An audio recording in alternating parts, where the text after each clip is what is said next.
Hello.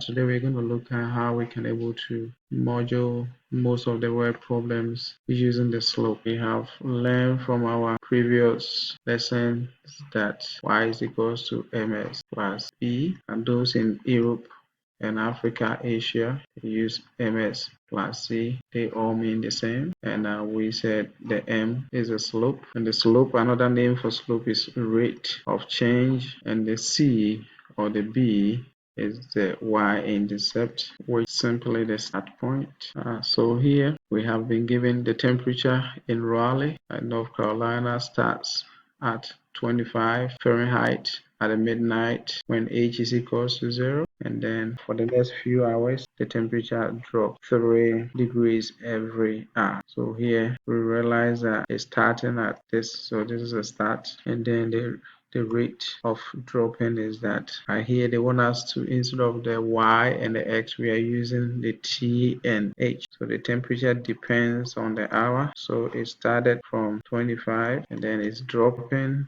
means negative, so negative 3h every hour. So here we are able to write the of the temperature with respect to the hour. Okay, so let's look at here. So if you write Google the given equation, remember the c of x is the same as y, so we are still using the idea of y is equals to mx plus b. So here this is the start, and this is, which is the same as the slope. So here we have the c of x is equals to 2x plus 5. Compare it with y is equals to mx plus b. Realize that the m is equals to 2, so that's the slope. And what it means is that every minute your fare in this situation increases by $2 or 2 whatever, 2 pounds, 2 cedis, depending where you're watching from, so it increases by 2. The attendance on the first day of a carnival was 425 people, and then on the third day was 575. Assuming the attendance increased linearly, we want to calculate how many people will be there on the seventh day. We can write this as, on the first day 4, 5, the third day was 575. So if we can able to write this as such, then we can assume that this is points, and then we can use the slope formula, which is rise over run y2 minus x1 to find the slope. So let's do that. We connect y to the y, x to the x, and we start from here. So that becomes 575 minus 425 divided by 3 minus 1. We subtract, we got 150 divided by 2, and that gives us 75.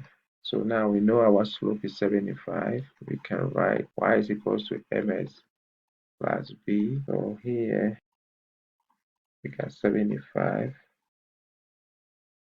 x here, and then the b. We don't know our b. We can also solve for our b by using, if we use one of the points, we can able to calculate our b. So let's use the smaller one here to figure out our b using 0.1425, and we can call this one x, and we can call this one y. Again, it in there, 75 x here plus b. So here will become, where we see y, we put 425 equals to 75 times 1 plus b. So here it's going to give us 75, and we want to find our b, so we have to subtract here. 75, and we do the same thing here, 75, and when we do that, we got 350 here, and then that gives us the b. So here, kind of on the first day, for some strange reason, maybe there was people who just went there to sleep over, almost 350 people before even the carnival started. And so if that is the case, now we have our y is equals to 75 x plus 350.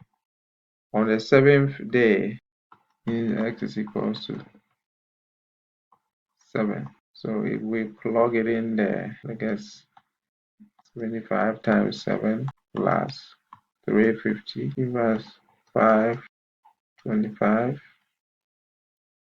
plus 350 that give us 875. So that means on the 7th day it's gonna be 875 people in the carnival. So here there is other ways that you can able to figure out the answer. You can create a table and all that, but here we wanted to use all the linear formulas that we know to modulate. So for a few months now, Sharon measured the amount of a laundry detergent remaining, which is the Y, after a family with X amount loads of laundry. The full bottle started with 133 ounces of detergent, and each load uses 7 ounces. After how many wash would she run out of detergent? Let's use Y is equals to mx+b to model that. They are using the soap, so this is the rate of the detergent being used, and the Y is the start. So here this is going to be the full bottle of the detergent. We are using the soap or detergent, so it's going down, and going down in MEV is negative. So here the slope is going to be negative. We have Y equals to negative 7x here, and we started with 133. If we want, we can also write it as 133 minus 7x. Some people will be confused why we're doing that. Normally, if it is the beginning number is negative, we don't want to begin with negative. Nobody want to hear negative news. So we start with the one which is positive. Here they want us to find out when is the detergent going to run out. For the detergent to run out, that means the bottle has to be what? 0. And in this here, the bottle or the detergent has to be 0, and we know that it was the Y is representing the detergent. So for us to know, we're going to put 0 in place of Y, and then we will solve for our X to know how many loads that we can able to use this full bottle of 133. Alright, so we want to solve it. One of it have to come this way. We can bring the 133 to the left hand side. If I want to avoid the negative, then I can take this one. So I want to take this to this side. How do I do that? I have to make here 0. So it's negative, so I will add here equal number, which is 7x, and then I have to repeat the same thing here, plus 7x.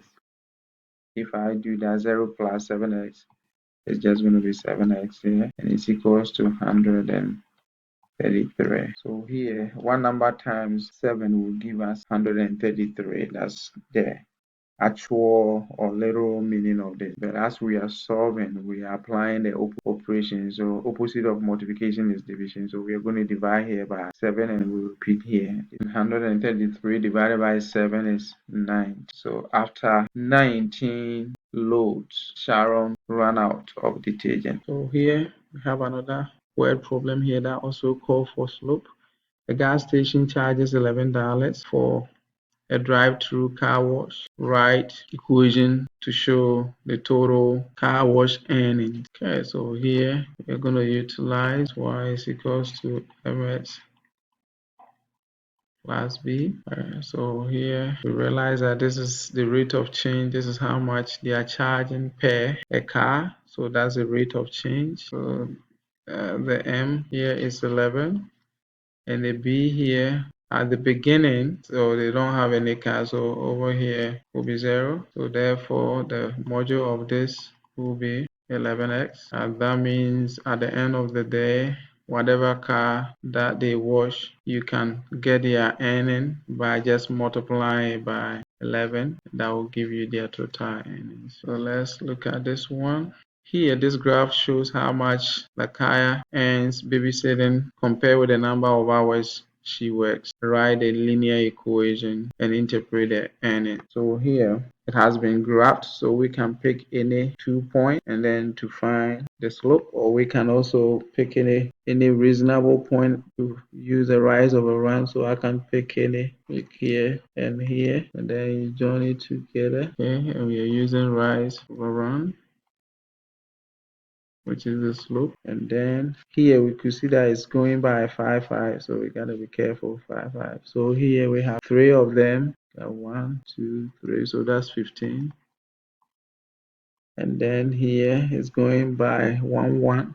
It's going by, each box is a half. You see that each box is just 0.5. So if we have 1, 2, 3, that's 1.5, which give us 10. To even make it much easier, you can have just the unit. A unit means 1, and that could have able to help us. So we could have a unit. So we see that 1, this is 1, and 1 traced to 10. So that can also help us with the rate. And this here, and we realize that the y-intercept is 0. So the b is 0. So we can model this to be 10x. And then they want us to interpret the earning. That means every hour she works, she earns dollars, or 10 pounds, 10 cedis, 10 yen, depending where you're watching from. Let's look at our last example here. So we have Kyla right here. It has 500 in her account, and she decided to take out $50 each month. So we want to module this equation to see how long is it going to take her to finish all the money. We are going to use y is equals to ms plus b. That will help us. So we realize that she started with that, and this is a rate that she is withdrawing the money. So if that is the case, remember we said this is the rate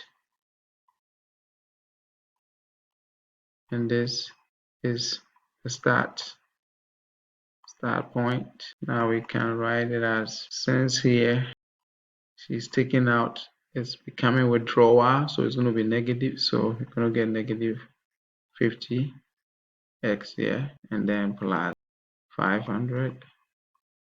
Can write it this way, but if you want to be a little fancy, you can say you want to write this one first. But most of the time, mathematicians, we don't want to begin with a negative, and you can write it as such. This is acceptable. Okay, please, if today is your first time watching, please subscribe to the channel, like it, and share. See you in the next video.